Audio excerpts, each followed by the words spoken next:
Hello, nizere yuko mumeze neza. Mu gice ca mbere twarabiye hamwe uburyo ushobora gukora verification nkuko nayiberetse uciye ngahanya kuri profile intambuko kuyindi.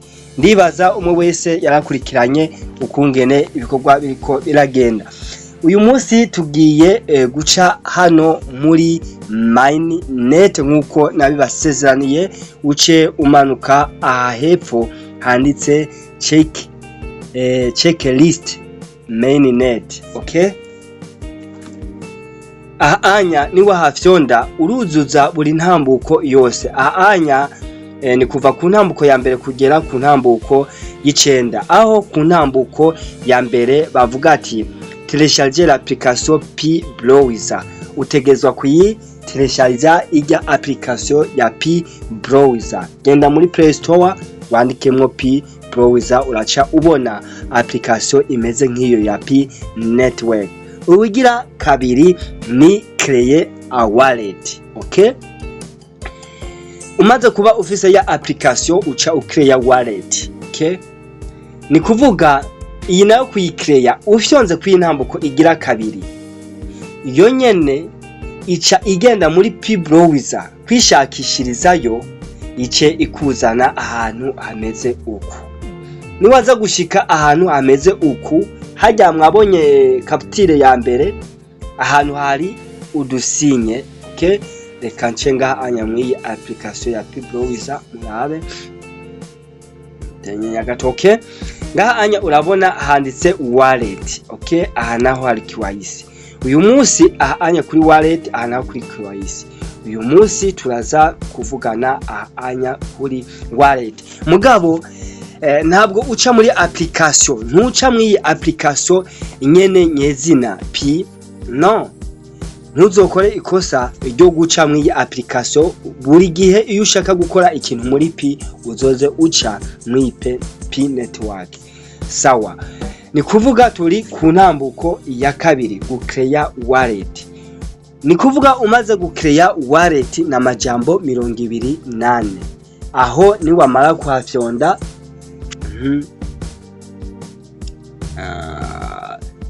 ni wamara kuhafyonda uraza kubona ahantu bakubwiye ngo créer un nouveau wallet, okay? Générer un nouveau wallet.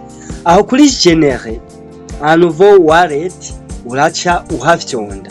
Aha nyene umaze kuhafyonda haca haza amajambo 28.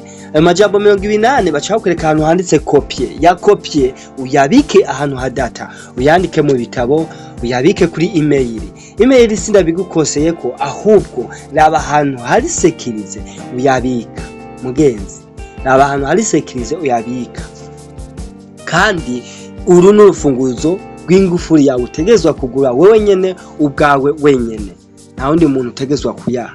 Tunyaruke aha anya turaharejeje. Aya majambo uca uza hano hepfo,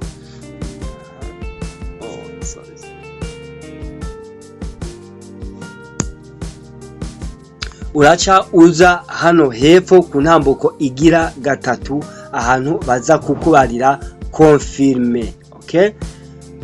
Mainnet checklist, ahantu baza kukubwira ati hagira gatatu confirmer votre wallet. Uca ufate ya majambo wa copier ukayakora, ni copier kore, uce uyakora hano uyashiramo hano, uce ufyonda kuri confirmer.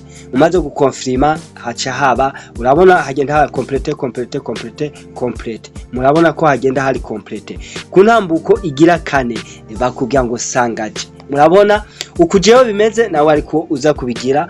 Ushobora gusha kuri simwa, ushobora gusha kuri simwa, cyangwa ugashira kuri simwa, cyangwa ugashira kuri emwa, cyangwa ugashira kuri truaza. Ni kuvuga bivana wewe naho ushaka. Ibi navyo bifise akamaro akahe?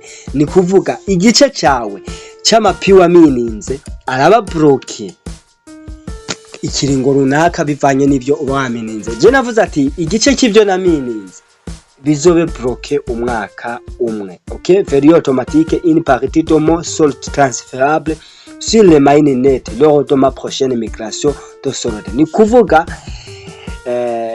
kuvuga Solode sanzwe fise zabaye migre, ni kuvuga igice kimwe nicyo kizoba migre. Okay, hanyuma zice zibandanya ziri veruye kugeza ikiringo niyemeje giheze. Ndibaza murabibona, nimukorere kwa gacapo ndiko ndabereka. Intambuko ikurikira ni sécuriser votre compte. Aha naho gusekiriza konte yawe ni kuvuga ni kwa ku verifia Facebook na email na nimero de telefone, kandi ni kwa gushamo KYC, ni kwa gushamo ya majambo 28 ukayabika aha data. Aha naho ni gusinya enakize. Urabifyonda, umaze kwafyonda ucumanuka ahantu F, uraza kubona ahantu hakurekurira gufyonda ko umaze gufyonda uzoba wemeye amategeko ya P network. Naho nyene ace hasa n'ubururu. Sangaze l'acquisition. Okay, aha naho KYC. Muri KYC bagenzi, umaze kubona yuko wemerewe KYC uca ugenda aha anya nyene uciye muri application, s'il vous plaît, uciye muri application. Murabona je ubu unyane bigikuda ko ninjira muri iyi PeopleWiza. Reka ndagaruka kwiye ntambuko ya KYC nyuma maze guheza iyindi tumaze guheza iyindi ntambuko, kugira ngo nibize kuvamo n'umwanya ngo ubandanye utakara.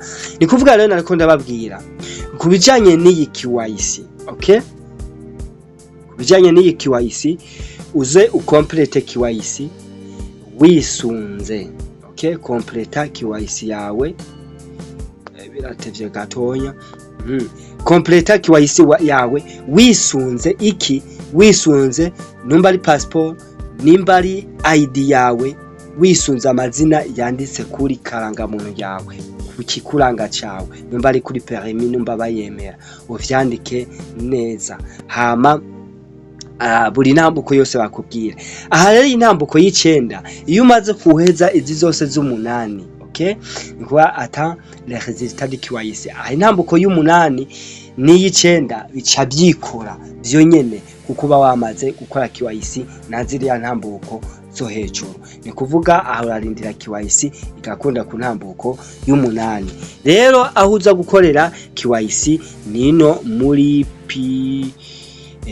mugabo uciye je mwabonye ko basavye amajambo 28 nase kuyashiramwo kugira ngo sindayerekane, nawe ntagire umuntu uzoyerekana. Cha winjira uciye muri application. Okay, PeopleWiza. Okay, uraza kubona ahantu handitse je kubera yamaze kuba nani kandi nkabasanzwe yamaze kwemerwa nkabasanzwe ndi n'umuvalidateur. Anya ushaka kuba umuvalidateur ni yindi ntambuko, ni kuvuga we karibu tu. Sishobora kubifotora anya boca bamana, kandi ndiko ndarugisa eka boca bamana. Hanyuma rero nizere yuko atakibazo ufise kuri account yawe ya P. Nimba ufise ikibazo mubaze muri commentaire, ndahari kugira ngo dushobore kubana intambuko kuyindi. Mbega uba nawe wari ufise ikibazo kubijanye na P yawe, s'abonner, commentaire, like kuri iyi channel kugira ngo tubandanye twiga n'ibindi byigwa. Ariko kandi nimba ufise ikibazo kubijanye na KYC bikore, kubijanye na verification bikore, naco bikwicira urindire mu bandi. Etabya inyana izo vyari shuri. Merci beaucoup, à la prochaine occasion.